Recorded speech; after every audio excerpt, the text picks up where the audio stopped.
Hola a todos y a todas. Estamos en un nuevo videochat sobre medicamentos. Medicamentos es uno de los tratamientos que nuestros pacientes crónicos toman muchos días o todos los días y por tanto la necesidad de saber algo más sobre los medicamentos es algo necesario, casi diría imprescindible. Para eso tenemos un experto, un gran experto en el tema de medicamentos, una persona que es importante seguirla, Carlos Fernández de Oropesa, en Twitter Rincón de Sísifo, tiene un blog que es un blog de culto en el ámbito de los medicamentos, por tanto es algo que vale la pena hablar con él porque nos ayudará a saber más sobre los medicamentos, a intentar centrarnos sobre qué cosas tenemos que saber y qué cosas tenemos que obviar y que por tanto con su blog, que es muy interesante, que vale la pena seguir, nos ayudará a saber más. Él es un farmacéutico de atención primaria, trabaja en el área de gestión sanitaria nordeste de Granada y por tanto... Aquí cerca. Aquí cerquita. Vamos a empezar por una pregunta sugerida por ti, pero que de alguna forma aparece muchas veces en nuestros videochats.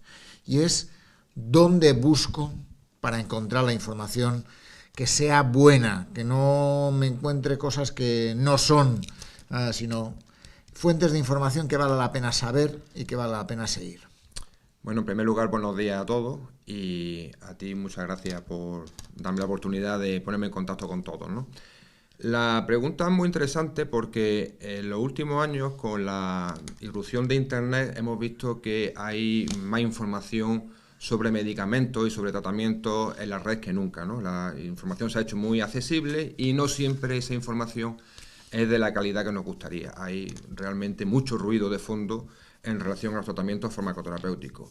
Por eso yo me gustaría dejar hoy día a lo largo de la charla una serie de perlas, una serie de fuentes de información que yo considero que son bastante fiables porque tanto las instituciones españolas, porque me gustaría que la información, nos centráramos en la información en español, en castellano, que es la más accesible, como muchos profesionales estamos intentando poner a disposición de los pacientes información, como digo, de calidad y de referencia. Si queréis os hago referencia a alguna de las fuentes. Estaría bien saber. Ya luego le pasaré a Joan algunas fuentes para que tengáis los accesos directos, pero vamos, a mí me gustaría, por ejemplo, referenciar a iBotica, que es una página web que está gestionada por profesionales de Osakidecha, del servicio de salud del País Vasco. Hay profesionales como por ejemplo Rosa, que tiene el blog de Rosa, que es un blog muy orientado a los trabajos enfermeros. Hay farmacéuticos comunitarios como por ejemplo el blog de Pills, que es también una buena fuente. No solamente hay blogs, hay videoblogs, hay cuentas en Instagram muy interesantes.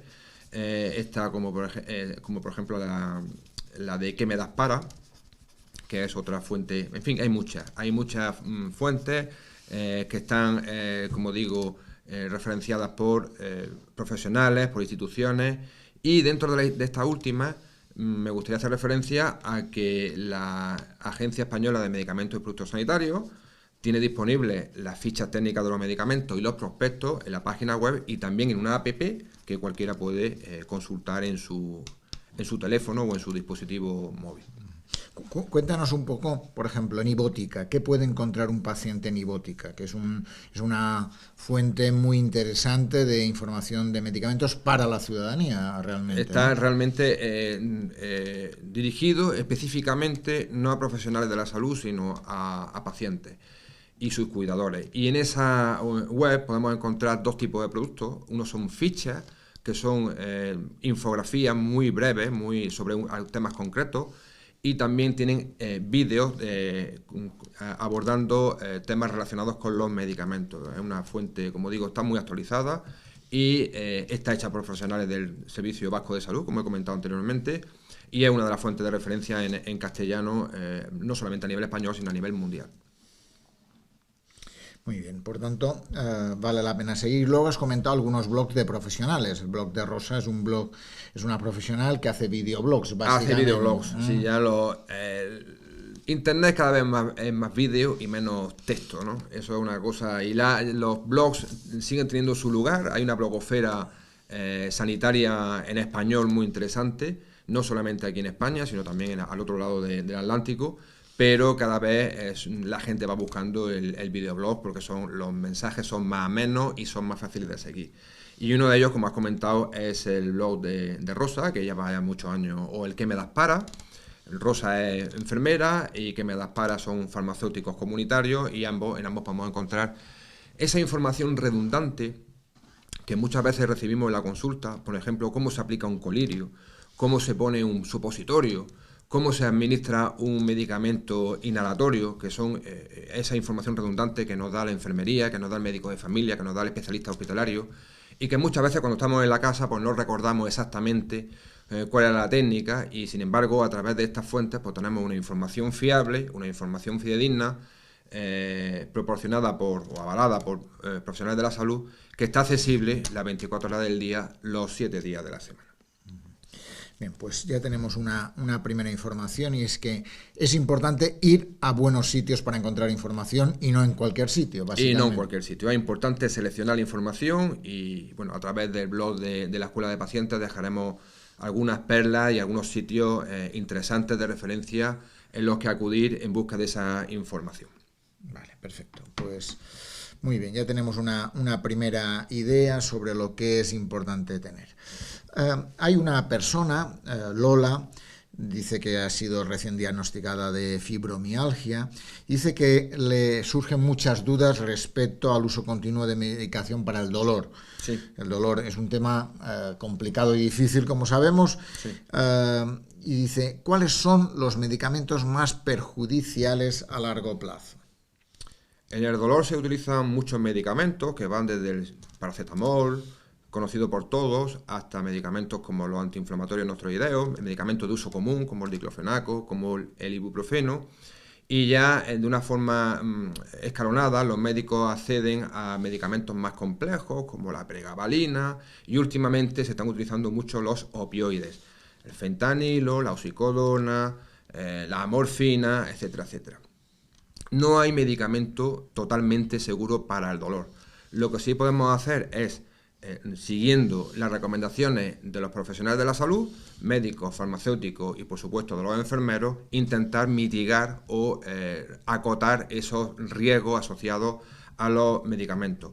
Si acudimos a la bibliografía, posiblemente hoy, a día de hoy, los medicamentos que están considerados como más peligrosos serían los opioides.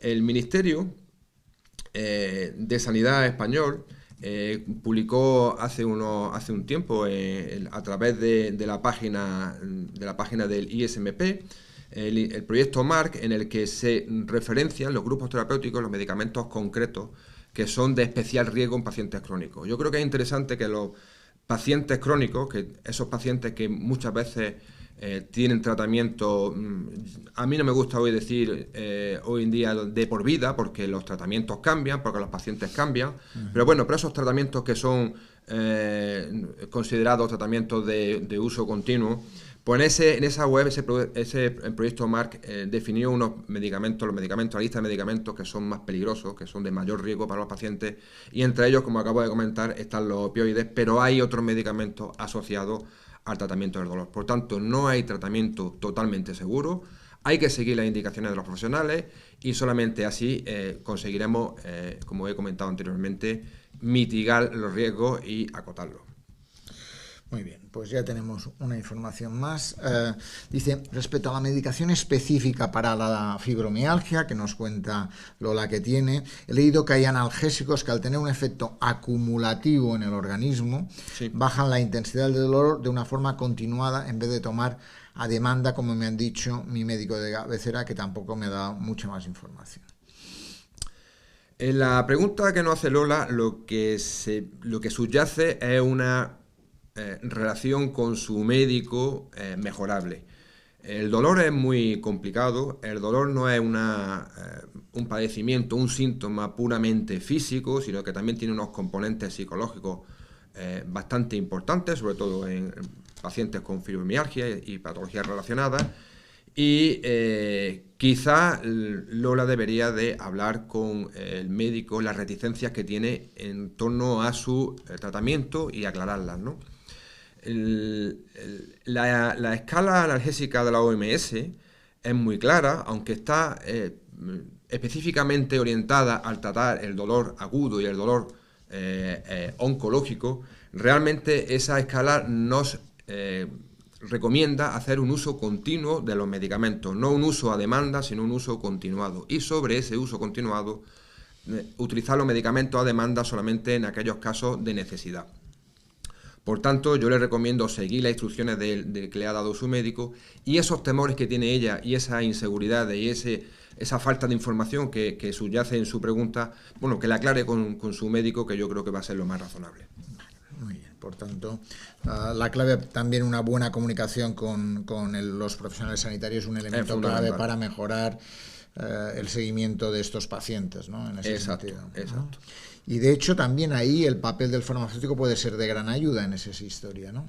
Los farmacéuticos dentro del sistema sanitario estamos en todos los estamentos. Hay el farmacéutico más conocido, que es el farmacéutico de oficina de farmacia, el farmacéutico comunitario. Está el farmacéutico, como los farmacéuticos como yo, somos farmacéuticos de atención primaria, que estamos insertos en los equipos básicos de atención primaria, y luego hay farmacéuticos también en los hospitales. Son los tres niveles que ocupamos los farmacéuticos. Por supuesto, el farmacéutico como especialista del medicamento siempre está accesible a resolver cualquier tipo de duda, no solamente entre sus compañeros, entre los profesionales sanitarios, sino también y fundamentalmente entre los pacientes. Nosotros recibimos en la atención primaria continuamente consultas de pacientes directamente o a través de los médicos y los enfermeros que las atienden sobre su tratamiento, e intentamos en este contexto pues ayudarse lo más útiles posible. Muy bien.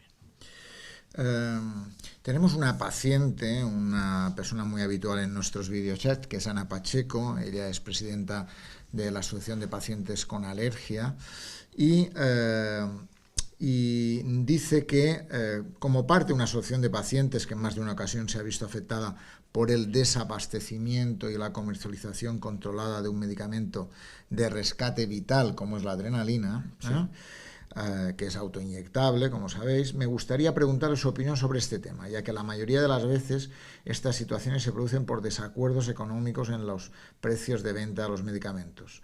Desacuerdos entre administración pública y laboratorios que ponen en riesgo la calidad de vida del paciente y en este caso como puede ser el medicamento de rescate vital y que por tanto va a la vida. ¿Qué le podríamos decir a Ana Pacheco? Pues yo a Ana le comentaría en primer lugar que los desabastecimientos no son problemas locales, no son problemas de Andalucía, ni de Granada, ni siquiera de España. Los desabastecimientos es un problema bastante grave que está afectando a todos los países del mundo. Hay desabastecimiento en España, como hemos comentado, en el Reino Unido, en Canadá y en cualquier país desarrollado o no desarrollado, no digamos ya los no desarrollados del mundo. ¿Por qué se producen los desabastecimientos? Pues ella apunta en su pregunta a una causa, que puede ser una causa de un desacuerdo entre la administración y los laboratorios, y a causa del cual, a causa de ese desacuerdo, pues el laboratorio decide secar el canal farmacéutico. Bueno, podría ser una causa, en algunos casos es verdad que esa ha sido la causa, pero no siempre esa es la causa. Hay multitud de causas que van, por ejemplo, desde problemas técnicos, problemas de desarrollo del medicamento o problemas de desabastecimiento de materias primas, etcétera, etcétera. El mundo del medicamento, el mundo de la fabricación del medicamento es muy complejo.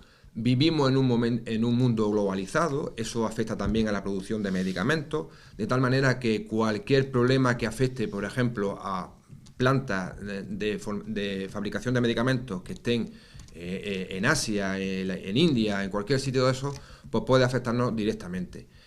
Por tanto, la causa que ella apunta es cierta, en algunos casos se ha dado, pero no todo es achacable a la pérfida industria farmacéutica, sino que hay veces que es verdad que hay problemas técnicos graves, problemas que son insosulayables, por ejemplo, una fábrica que se quema, una inspección que no es pasada, que no pasa los controles habituales y que eso detiene la producción, problemas en las fronteras, en las aduanas, es decir, hay una cantidad de problemas que pueden afectar a la producción y, como digo, el mundo globalizado hace que esos problemas no afecten a todos por igual, independientemente del país en el que vivamos. Pues ya tenemos más información. Tenemos alguna pregunta que nos ha llegado directamente de algún paciente que nos ha enviado por correo electrónico. Pregunta por qué hay que cumplir los tratamientos. Se plantea, ¿no? Dice, ¿qué pasa si no sigo las indicaciones que me plantean los profesionales sanitarios, ¿no? Y plantean esa situación, ligado a un poco a lo que tú antes comentabas, dice, porque a veces el prospecto, a veces un médico dice una cosa y otro dice otra, porque el prospecto dice una cosa y el médico dice otra, ¿qué podemos hacer ante esa información? Y si tenemos que seguir los consejos siempre en ese sentido. Vamos a ver, cualquier medicamento lleva detrás una gran investigación, ¿no? Desde que un medicamento o de una sustancia química o biológica apunta manera hasta que sale al mercado, hay un desarrollo de investigación bastante importante. En ese desarrollo de investigación hay aspectos muy importantes, como por ejemplo la dosis o la pauta de administración, que son los que se van perfilando en esos estudios que acabo de comentar. Por lo tanto, esa información sobre dosis, sobre pautas, sobre cómo se administra el medicamento, etcétera, etcétera, esa información que luego trasladamos los profesionales a los pacientes es una información que está muy contrastada y por eso debemos de seguir siempre como norma la información que nos dan los profesionales de la salud, los médicos, enfermeros, en todos los niveles asistenciales. Eso como norma. ¿Qué puede ocurrir? Pues puede ocurrir, por ejemplo, si no me tomo la dosis como me la dice el médico, pues puede ocurrir porque no lleguemos a una concentración terapéutica y el medicamento se muestre ineficaz cuando realmente lo que está pasando es que no lo estamos tomando como nos lo dijeron. O puede pasar todo lo contrario, que es bastante frecuente, ¿no? Que nos intoxiquemos con el medicamento porque estamos tomando dosis superiores a la que nos recomendaron. En cuanto a la segunda parte de tu pregunta, de por qué muchas veces no coincide la información del prospecto con la que nos da el médico, hay que recordarle a los pacientes que la información de los prospectos es una información general. Luego esa información general hay que adaptarla a las características de cada uno de los pacientes. Tenemos pacientes que son pediátricos, tenemos pacientes ancianos, tenemos mujeres embarazadas, tenemos pacientes crónicos, pacientes agudos.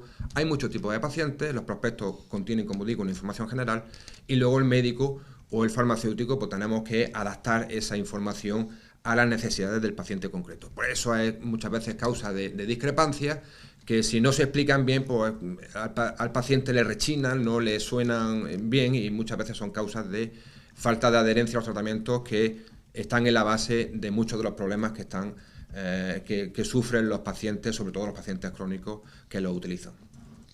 Muy bien. De todas formas, de alguna forma, también hay una queja en general de los prospectos. ¿Hasta qué punto los prospectos dan la información adecuada? No sé si ahí podría ser un elemento de mejora, ¿no? En ese sentido, aunque han mejorado en los últimos años. Efectivamente. ¿No? Los prospectos y las fichas técnicas contienen la información del medicamento que está avalada por el Ministerio de Sanidad. Y eso es una cosa muy importante. Lo que se contiene allí no es opinión, es información científica que está, como digo, proporcionada por el laboratorio que lo vende y avalada por el Ministerio de Sanidad. El prospecto en concreto es un resumen de la información contenida en la ficha técnica que va más dirigida a los profesionales sanitarios. Es verdad que muchas veces se utiliza un lenguaje que no está adaptado a los ciudadanos. Es verdad que muchas veces la información está contenida de una forma un poco pues árida y difícil de comprender, pero la información es totalmente fiable y aunque hay veces que en pacientes sobre todo que sufren enfermedades crónicas, sobre todo si son graves, que la información es insuficiente y el paciente pues se queda con ganas de saber más sobre su medicamento. En ese caso, la recomendación es que solucionen todas sus dudas en la consulta del médico, en su farmacia o bien en las fuentes de referencia algunas de las cuales hemos mencionado anteriormente. Muy bien. Perfecto. Pues ya saben que lo importante es tener la información clara. Si no, pregunten y si no, busquen en sitios buenos, fiables, ¿no? Hay una persona que dice que tiene hipertensión arterial y dice, no siento mejoría con la medicación, ¿no? Dice, ¿qué hago? ¿Lo tomo o no lo tomo? ¿Qué le podemos decir ante esa veces que pasa que hay enfermedades que la mejoría no son silentes, evidentes, no no son son evidentes. Bueno, la hipertensión, como muchos de vosotros sabéis, es un síntoma, no es una enfermedad, es un síntoma.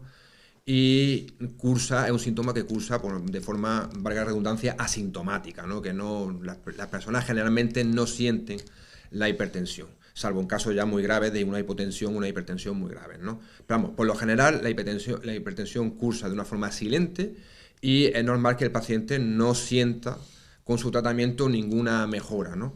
Más allá de esto, que podría ser la respuesta simplista a la información, a la pregunta, perdón, la idea sería que si él siente que con la medicación no acaba de sentirse bien, tiene algún tipo de síntoma que podría ser preocupante o indicativo de otra patología, que lo consulte con su médico.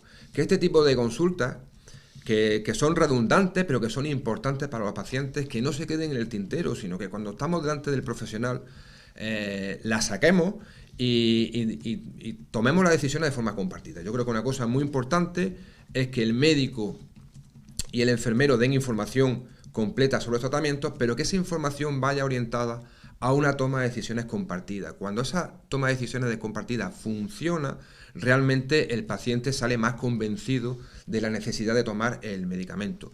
Yo sí le recomendaría a este paciente en concreto que siga tomando la medicación, pero también le recomendaría que no deje sus dudas en el tintero y que, bueno, que las vaya apuntando a todos los pacientes, que esas dudas del día a día las vaya apuntando, y cuando tengan la ocasión de visitar a su médico, a su profesional de referencia, pues que vayan resolviéndolas.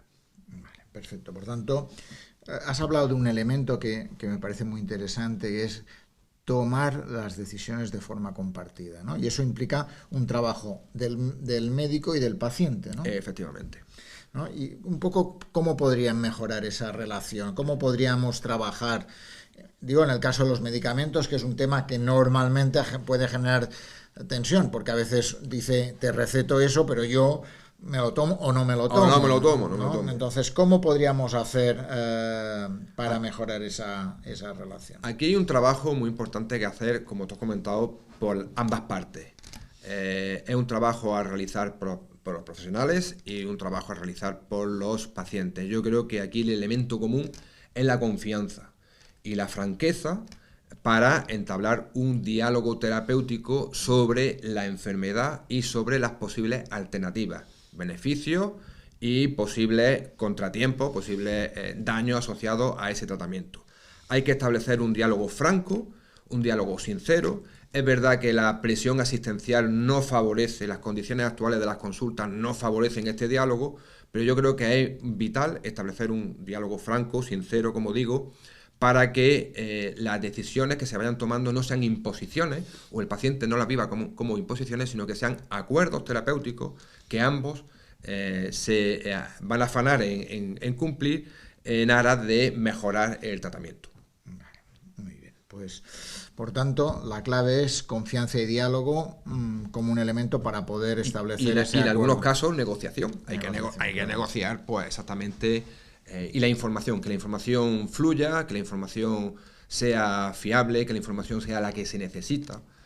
No es fácil, pero realmente no queda otra si lo que queremos es que desaparezcan estas reticencias que presentan los pacientes y que están en el fondo de que realmente al final pues el paciente no se tome la medicación o no se tome como se le recomendó. Muy bien, pues seguimos preguntando. Dice una persona alrededor de los efectos adversos, ¿no? Dice, estoy preocupado por los efectos adversos del tratamiento de mi enfermedad crónica, que es una insuficiencia cardíaca. Dice que tiene una insuficiencia cardíaca y que le preocupan los efectos adversos. Dice, ¿qué hago en este caso? Bueno, habría que preguntarle al paciente si los efectos adversos son los que ha leído en el prospecto, que son potenciales efectos adversos, o si los está sufriendo. En el primer caso, yo me despreocuparía. Los efectos adversos que se describen en la ficha técnica y en el prospecto son los efectos adversos generales, los que han aflorado durante la investigación del medicamento, son efectos que se pueden sufrir potencialmente y no hay que obsesionarse con ellos. Y luego, en el segundo caso, serían efectos adversos que ya está sufriendo el paciente. Si esos efectos adversos están minando su calidad de vida, si están poniendo incluso en riesgo la continuidad del tratamiento, yo creo que debería de consultarlos con su médico, decirle lo que le está pasando e intentar entre ambos encontrar una solución. De todas formas, la medicación en el caso de una insuficiencia cardíaca, de un proceso por tanto crónico, donde el corazón tiene más dificultad para hacer su trabajo, a veces genera que la medicación puede, hasta que no se coja el punto, diríamos, ¿no? Bien, en ese sentido, muchas veces hay que ir valorándolo, ¿no? En ese sentido, ¿no? En muchas enfermedades crónicas, como tú estás comentando, la hipertensión es un buen ejemplo, la diabetes es otro buen ejemplo, la insuficiencia cardíaca, que duda cabe, es necesario un periodo de ajuste. En ese periodo de ajuste, el médico lo que va intentando es determinar para cada paciente concreto, en función de sus circunstancias, de sus características, la dosis mínima eficaz. Y hasta llegar a ese punto es posible que el paciente no experimente una mejoría. Si durante ese proceso de ajuste del tratamiento aparecen efectos adversos, el paciente, por supuesto, debe de manifestarlo y el médico debe de valorar la continuidad del tratamiento o su modificación. Pero es importante que el paciente sepa que el tratamiento no suele funcionar desde el primer día, sino que el tratamiento en patologías crónicas necesita de un periodo de ajuste en el cual es importante su colaboración, su participación activa junto con los profesionales de la salud. Muy bien. Por tanto, ya sabemos que, por tanto, tranquilidad, hablarlo, tranquilidad y saber que no es poner un medicamento y tener la solución ya hecha, ¿no? Generalmente no es así. En ese sentido, tenemos una pregunta que va un poco ligado a eso que comentabas, Carlos. Dice, ¿cuándo empieza a hacer efecto el medicamento para la diabetes? Tú eres un experto en el ámbito de la medicación y la diabetes, que me diagnosticaron la semana pasada, dice. ¿Qué notaré de mejoría? ¿Cómo sabré que esto funciona? ¿Qué le podemos decir? La diabetes es uno de mis temas mascotas, de esos temas que me han acompañado profesionalmente desde hace años y que a mí particularmente me gusta. La diabetes es otra patología que de diagnóstico reciente suele cursar asintomática. El paciente tiene un control metabólico generalmente subóptimo en cuanto a... Y si eso se manifiesta con una hiperglucemia y con unos valores determinados de hemoglobina glicosilada, etcétera, etcétera, como sabe mucha gente, ¿no? Pero bueno, no se manifiesta de forma asintomática. Cuando se manifiesta la diabetes suelen ser a través de complicaciones micro y microvasculares que suelen ser graves, con lo cual lo que habría que decirle a este paciente es que lo más habitual es que en cuanto a la mejora del control metabólico no note nada.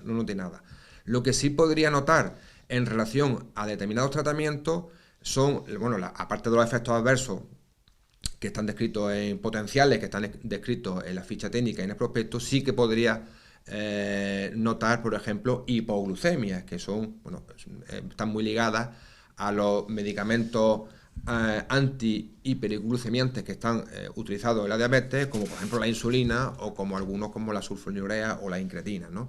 En ese caso sí podría sentir algo, pero sentirlo en relación a un efecto adverso, no en el sentido de su mejoría potencial de la diabetes. Dicho esto, sí que me gustaría que pasara la oportunidad de decir que tanto la diabetes como la insuficiencia cardíaca, como la hipertensión o como multitud de enfermedades crónicas tienen un tratamiento no farmacológico que es la base. Es decir, no podemos fiar toda nuestra suerte al tratamiento farmacológico, sino que el paciente tiene en muchas ocasiones que hacer una modificación activa de hábitos de vida, que esa modificación de hábitos de vida se ha demostrado a día de hoy que es en muchos casos incluso más eficaz que los medicamentos y que en cualquier caso complementa de forma idónea a la actividad de los medicamentos, con lo cual esa parte concierne al paciente, aunque los profesionales de la salud tenemos que ser facilitadores del cambio de hábitos de vida y no solamente, como digo, hacer que descanse toda la evolución de la patología sobre el tratamiento farmacológico. Eso es muy importante, eso es muy importante. Muy importante porque a veces pensamos que una pastilla nos va a solucionar todo y cuando la solución la tenemos nosotros mismos, sí, haciendo ejercicio físico, que es un elemento fundamental, tomando una alimentación adecuada, por tanto, cuidado con las grasas, tomer más frutas y verduras, ¿no? Elementos que nos ayudan a cuidarnos. Hoy día se definen tres bases de lo que es la salud de las personas. Yo lo defino muchas veces cuando trabajo con los médicos, con los pacientes, como un taburete de 3 patas. Una pata sería como la que tú has dicho, la dieta, una dieta saludable. La segunda pues sería el ejercicio físico, y la tercera pata es el descanso, que muchas veces es el gran olvidado en el abordaje de los problemas de salud, ¿no? Esas 3 patas son tan importantes que en esta imagen del taburete, si quitamos una de ellas, nos caemos, ¿no? Yo añadiría una cuarta pata, que es el huir de tóxicos, del consumo de tóxicos. Y consumo de tóxicos entendido no solamente por las drogas habituales, que todos estamos pensando, que si la marihuana, que si los opioides, que si la cocaína, sino también del alcohol y del tabaco, que son 2 de los principales factores de riesgo que tenemos los españoles, concretamente, con respecto a nuestra salud. Y de ellos, posiblemente el peor, el tabaco, con diferencia. Son cosas que las personas, los pacientes y no pacientes, ya podemos ir haciendo por nuestra salud, porque nuestra salud fundamentalmente está en nuestras manos. Muy bien, pues bueno, es recordar 4 aspectos fundamentales: huir de tóxicos, alimentación, ejercicio, medicación, ¿no? Y descanso. ¿no? Que serían los aspectos a tener en cuenta. Muy bien. Perfecto, pues ya sabemos algo más, y esos son elementos muy importantes, porque la medicación, si no hacemos lo otro, probablemente no tendremos la mejora de resultados necesarios. En el caso de la diabetes, por ejemplo, que acabamos de mencionar, es palmatorio. La diabetes es una enfermedad típica de países desarrollados. Está muy ligada a unos determinados hábitos de vida, fundamentalmente el sedentarismo, una dieta inadecuada, consumo de tóxicos como el tabaco que acabamos de comentar, un descanso insuficiente. Y si el paciente no revierte esa situación, los medicamentos no van a ser eficaces, es decir, no vamos a ser capaces de modificar el curso de la enfermedad, o lo vamos a hacer de una forma muy insuficiente. Es fundamental el tratamiento de elección, la modificación de hábitos de vida. Tenemos que afanarnos en conseguir que el paciente comprenda la importancia de esta modificación de hábitos de vida. Tenemos que ayudarle a conseguirlo, y tenemos que hacer todos conscientes de que realmente, si no hay esa modificación de hábitos de vida, podemos invertir muchos recursos sanitarios en un paciente en el cual la enfermedad va a seguir su curso y vamos a tener de forma indefectible esas complicaciones a las que antes aludía. Perfecto, pues hay una persona, dice que mi padre vive solo, dice, y suele tender a incumplir el tratamiento. A veces lo toma y a veces no. Sí. ¿Cómo lo solucionamos? ¿Qué le podemos dar de consejos? Uno de los factores, bueno, la falta de adherencia a los tratamientos siempre se ha achacado a problemas relacionados con el propio tratamiento. Es decir, el tratamiento tiene efectos adversos que el paciente no manifiesta, con lo cual acaba abandonándolo.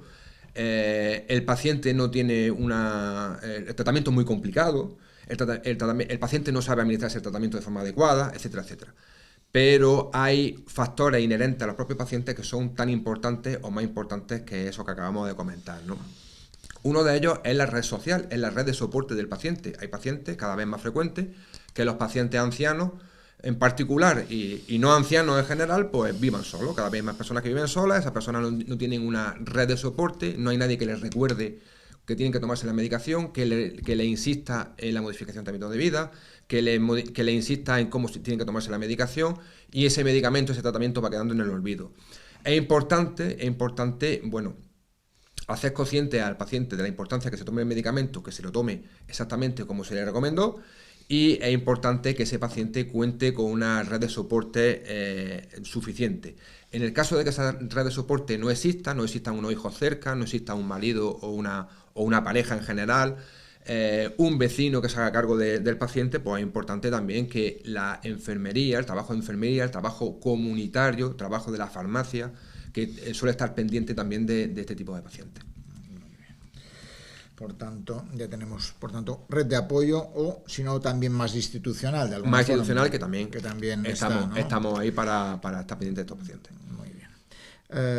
Hay un paciente que dice, tuve un problema de corazón y eso me ha generado un bajo estado de ánimo y cierto estrés que me afecta a seguir la medicación que me ha recetado mi médico.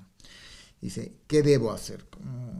Otra vez ¿qué debo hacer? ¿No? Las preguntas de adherencia son muy, muy frecuentes. Bueno, cuando una persona sufre un problema de corazón, particularmente cuando sufre un infarto, es bastante frecuente que esa persona se deprima, que esa persona sienta miedo, que sientan mucha incertidumbre, mucha ansiedad, ¿no? Ya las unidades de atención, incluso las hospitalarias, a este tipo de pacientes ya incluyen ese tipo de soporte.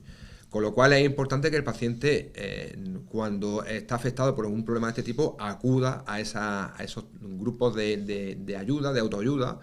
También está la escuela de pacientes y también existen en muchos centros de salud grupos de apoyo a los pacientes y en última instancia pues están los profesionales para intentar ayudar a pacientes que, como digo, pasan un bache importante, han pasado por un proceso agudo grave y que les deja este tipo de secuelas.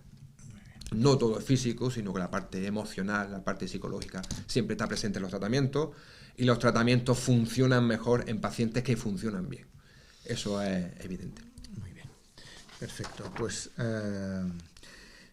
hay alguna información, por tanto ya tenemos toda una lista de respuestas ya hechas. ¿Hay alguna pregunta que nos dice qué es un placebo? Porque dice me dijo mi médico el otro día que me lo daría a ver si me iba bien. Un placebo es una sustancia que tiene toda la apariencia física de un medicamento, pero que no tiene una sustancia activa. Eso es un placebo, una sustancia que tiene apariencia de un comprimido, de una cápsula, y sin embargo en su interior pues hay una sustancia que puede ser sacarosa, que puede ser glucosa, que puede ser almidón, pero no tiene un medicamento, un fármaco, un principio activo que es, digamos, el que hace la acción biológica y que modifica el curso de las enfermedades. Los placebos se utilizan porque la fe mueve montañas. Entonces hay muchos pacientes que confían ciegamente en el medicamento. Eso realmente es una rémora, porque hemos comentado anteriormente que el paciente crónico es muy importante la parte que le toca al paciente que tiene que hacer él, ¿no?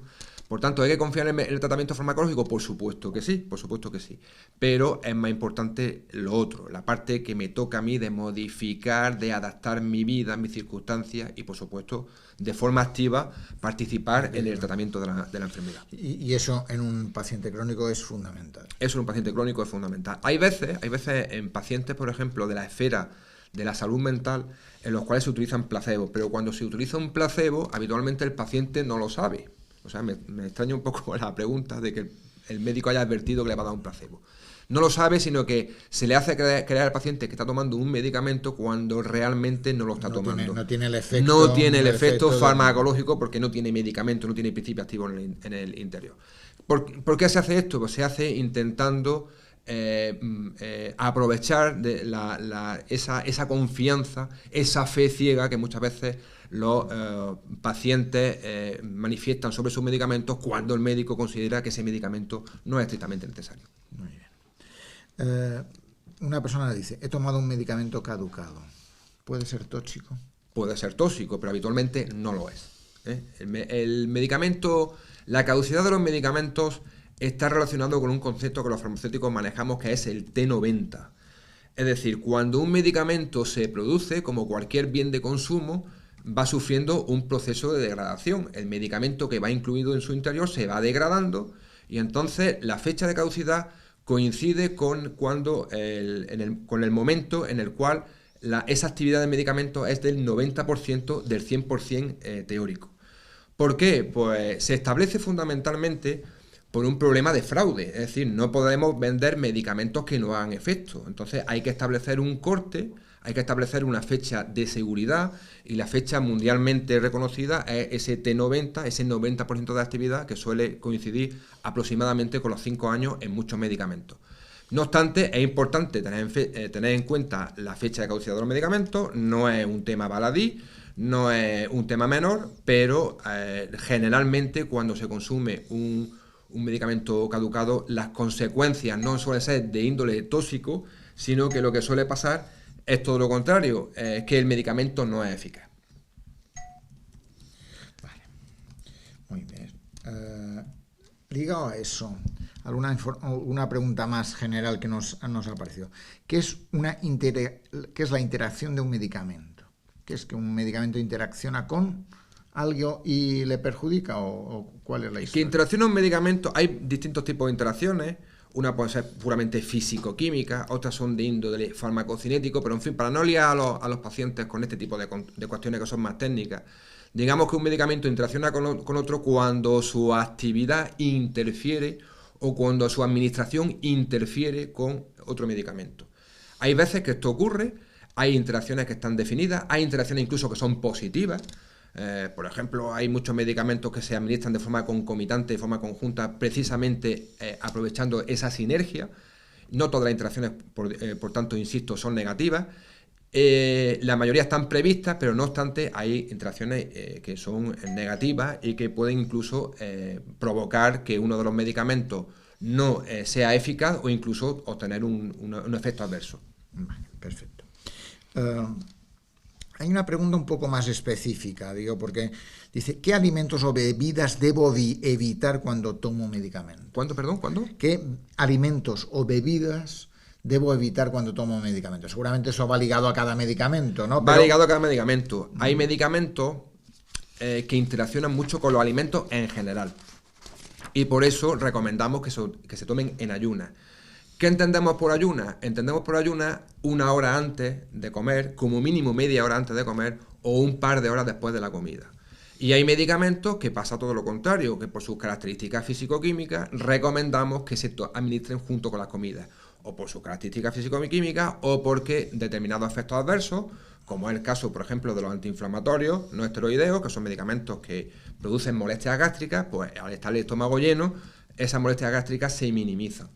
Por tanto, no hay una recomendación general con respecto a las comidas. Sí es importante en este orden de cosas tener en cuenta las recomendaciones que se le dan al paciente y las incluidas en el prospecto y seguirlas. Por ejemplo, tomar una aspirina en ayunas puede ser perjudicial, tomar un omeprazol con comida puede ser también perjudicial, en el primer caso por los efectos adversos y en el segundo caso por un tema de eficacia.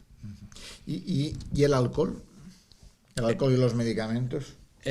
Cada vez hay un cuerpo de evidencia más importante de los efectos adversos del alcohol. El alcohol, en España, somos una sociedad excesivamente tolerante con el consumo de alcohol.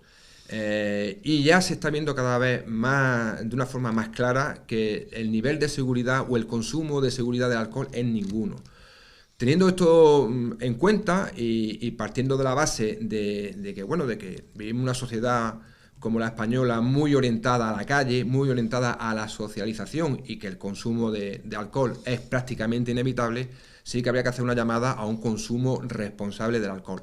Y tener muy en cuenta que hay medicamentos que interaccionan de una forma bastante importante con el alcohol. Todos aquellos medicamentos que sean depresores del sistema nervioso central van a verse potenciados, va a haber una potenciación continua y recíproca entre alcohol y medicamento. Y hay que tenerlo en cuenta, por ejemplo, a la hora de manejar maquinaria peligrosa, a la hora de conducir, etcétera, etcétera. Nos estamos refiriendo, por ejemplo, a los psicofármacos, medicamentos para dormir y una serie de medicamentos que, como digo, pues pueden interaccionar con el alcohol de una forma muy potente. En este orden de cosas, leerse atentamente el prospecto y seguir las recomendaciones son cosas fundamentales. Muy bien. Perfecto. Hay una pregunta, dice que ¿qué debo hacer cuando tengo olvidos en la toma de medicación? Hay gente que dice, me tengo que tomar 3 al día o 2 al día y un día no me la tomo. ¿Qué debo hacer? ¿Cuál es la decisión más adecuada? Pues no hay tampoco una receta general. Hay que seguir también las recomendaciones del prospecto, de la ficha técnica o del profesional. Generalmente lo que debemos hacer son 2 cosas. Primero, no angustiarnos. Generalmente no pasa nada. Mientras más frecuente es la toma de un medicamento, menos importancia tiene el olvido de una dosis concreta. Es decir, tiene mucha más trascendencia olvidar una dosis semanal o mensual que una dosis de entre las 3 o 4 que podamos tomar de algunos medicamentos al cabo del día. Por tanto, no angustiarnos y generalmente lo que se recomienda es seguir la pauta de forma normal. Esa es la recomendación general para la mayoría de los medicamentos, aunque, insisto, hay excepciones y habría que consultarlo. No todos los medicamentos son iguales, no es lo mismo un medicamento para la diabetes, por ejemplo, el ejemplo que hemos puesto antes, o para la hipertensión, que un medicamento, por ejemplo, para la anticoncepción, ¿no? Que podría tener unas consecuencias más graves, ¿no? En cada caso hay que consultar. Vale, perfecto. A ver, alguna pregunta que va ligado a... dice, buenos días, en mi familia hay varias patologías crónicas. Esto nos lo cuenta Carmen. Dice, a lo largo de estos años he observado la diferente adherencia al tratamiento según cada paciente. A veces por la no aceptación de la gravedad de la situación y otros por falta de información por parte del médico, ¿no?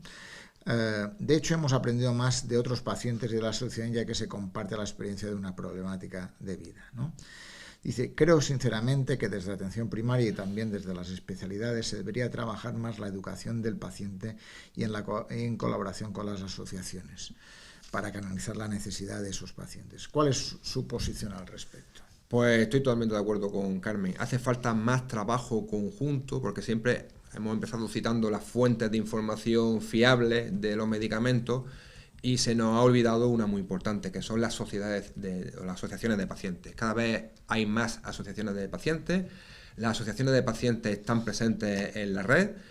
Son generalmente muy accesibles, no solamente en la Escuela de Pacientes aquí en Granada, sino que hay asociaciones de enfermos o de familiares de enfermos de muchas patologías, y en ellas los enfermos comparten sus vivencias, comparten sus experiencias y son una fuente muy importante de trabajo, ¿no? Y de información. En cuanto al trabajo conjunto, es fundamental. Los médicos de familia son médicos de familia y de la comunidad, y los enfermeros pasa exactamente lo mismo. Realmente nos gustaría a todos trabajar mucho más de cara a la calle y menos de cara a la consulta. Lo que pasa que hoy día los medios pues son limitados y realmente no se nos escapa que faltan muchas figuras en los centros de salud. Faltan, por ejemplo, dietistas, nutricionistas, falta enfermería dedicada única y exclusivamente a la formación de pacientes, faltan recursos, falta tiempo. Y dentro de los que tenemos, de los recursos que tenemos, la idea es intentar volcar la asistencia de cara afuera del centro de salud. Somos centros de salud, no se nos olvide, y intentar que la parte de trabajo con la comunidad, con las familias y con las asociaciones de pacientes sea el epicentro de nuestra actividad y no la meramente asistencial. Muy bien. Hay dos preguntas últimas para terminar. Uno sobre seguridad de medicamentos y otro sobre conservación de medicamentos. No sé si van algo ligados unos y otros, pero ¿qué es importante para mejorar la seguridad, un uso seguro de medicamentos? ¿Qué consejo les podríamos dar a los pacientes para que tengan un uso adecuado, un uso seguro, un mejor uso de los medicamentos, cuando los medicamentos, como sabemos, es una de las cosas que más utilizan los pacientes y por tanto necesitamos mejorar esa seguridad, ¿no? ¿No es así? Efectivamente, el uso inadecuado de los medicamentos es una de las causas más prevalentes de asistencia a los servicios de urgencia. Hay estudios aquí en España que estiman que entre un 10 y un 20% de las asistencias a urgencias están motivadas por un uso inadecuado de medicamentos, que puede ir desde errores en la pauta, de dosificación, a incluso pues falta de adherencia a los tratamientos. Por lo tanto, la seguridad de los medicamentos es un aspecto fundamental y para ello es importante que tengamos pacientes empoderados, pacientes bien informados. Esa es una parte fundamental. En cuanto a la conservación de los medicamentos, que también ha apuntado anteriormente, en los domicilios de los pacientes suele haber grandes cantidades de los medicamentos, sobre todo en los domicilios de pacientes crónicos. Y a mí me gustaría recordar algunas pautas importantes. Una de ellas sería, por ejemplo, no acumular medicamentos innecesarios. Muchas veces en nuestras casas tenemos cantidad de medicación, de tratamientos anteriores, medicamentos caducados, en fin, toda una parafernalia de medicación que lo único que puede dar lugar es a accidentes. Llega el nieto, llega el niño pequeño, llega alguien que no sabe, que toca y que se intoxica con los medicamentos. Es una causa frecuente de intoxicación el consumo de este tipo de medicamentos que almacenamos. ¿Dónde debemos almacenar estos medicamentos? Pues en lugares frescos y secos, ¿no? Frescos me refiero a que no superen los 25 grados centígrados y secos lejos de la humedad. Por tanto, el sitio habitual en el que solemos guardar los medicamentos, que es la cocina y el cuarto de baño, no son los sitios más idóneos. Y por supuesto, siempre los medicamentos fuera del alcance de los niños o de aquellas personas en general que pudieran tomarlo de forma inadecuada. Me refiero a personas con problemas cognitivos, etcétera, etcétera. En un último apunte, Joan. En cuanto al frigorífico, los medicamentos de frío vienen identificados en el cartonaje con el símbolo del copito de nieve, ese copo característico. Son medicamentos que debemos de mantener entre 2 y 8 grados. No debemos de congelar los medicamentos en el frigorífico, y hay que intentar no guardarlos donde siempre solemos guardarlos, que es en la puerta del frigorífico. En los armarios profesionales que tenemos en los centros de salud, en los distritos, los hospitales, los frigoríficos no tienen puerta. La puerta es de cristal, con lo cual no se pueden poner medicamentos en la puerta. ¿Y por qué esto? Porque realmente la puerta es la que más sufre los vaivenes de temperatura cuando estamos continuamente abriendo y cerrando el frigorífico. Con lo cual, pues digo, no congelar los medicamentos, guardarlos en sitios que no sea la puerta del medicamento, y siempre cuando abramos un tipo de medicamentos de los que suelen meterse en la nevera, tipo colirios, pomadas, etcétera, etcétera, anotar siempre la fecha de apertura. Son algunos consejos rápidos, a bola pluma, que pueden incidir en aumentar la seguridad de los pacientes. Muy bien, porque toda la seguridad es fundamental. Y toda es poca. Y toda es poca, exacto. Pues casi no sé si alguna cosa quieras añadir para eso. Añadimos que vamos a poner en el blog donde anunciábamos el videochat con Carlos, vamos a añadir algunos enlaces que nos va a enviar, que habíamos dicho, de la Agencia Española de Medicamento, de iBotica, de algunos blogs que pueden ser de utilidad, o que me das para, etcétera, etcétera, que por tanto, interesante para ello, ¿no? Un último apunte, Joan, que es importante en relación a lo que acabamos de comentar. Si tengo medicamentos en mi casa que ya no utilizo, ¿qué hago con ellos? La eliminación de residuos es muy importante. No debemos de tirarlos al váter, de tirarlos a la basura, etcétera, etcétera. Os recuerdo a todos los pacientes que en España tenemos el sistema SIGRE, el sistema de gestión de residuos, que a través del cual podemos llevarlo a cualquier oficina de farmacia. Por tanto, los medicamentos son sustancias muy contaminantes, tanto los envases como el propio medicamento. Intentar que no acaben en la bolsa de la basura, que no acaben en el váter, que no acaben en este tipo de sitios. Por supuesto, no tirarlos en el campo ni en sitios donde nadie nos vea, en las playas y eso. Que es frecuente incluso cuando uno va por el campo, cuando va por la playa, ver los blisters, ver los papeles de aluminio de los envases. Por tanto, estos medicamentos intentar eliminarlos a través de las vías establecidas, que yo creo que el SIGRE es un ejemplo fantástico de una iniciativa que se ha llevado a cabo y que está funcionando muy bien. Y luego hay determinados pacientes que tienen residuos peligrosos, que son pacientes oncológicos, pacientes que están sometidos a tratamientos cuyos residuos son peligrosos. Recordar que el Servicio Andaluz de Salud tiene un plan de residuos, de gestión de este tipo de residuos ya establecido, y que en caso de estar siendo tratado en el domicilio con medicamentos potencialmente peligrosos, con residuos potencialmente tóxicos, pues en su centro de salud le pueden informar perfectamente de qué hacer con ese tipo de jeringas, estamos hablando de envases de medicamentos, estamos hablando de todo este tipo de fómites que se pueden eliminar, guantes, etcétera, etcétera, mascarillas, todo este tipo de elementos que son muy contaminantes y que, insisto, no deben de acabar en la bolsa de la basura. Perfecto, pues muchísimas gracias, Carlos, por darnos luz a algunos temas que, como ves, generan muchas preguntas, muchas dudas en la gente, y que por tanto con tus comentarios habrás ayudado a aclarar. Pues muchas gracias a vosotros y nada, pues hasta la próxima. Hasta la próxima.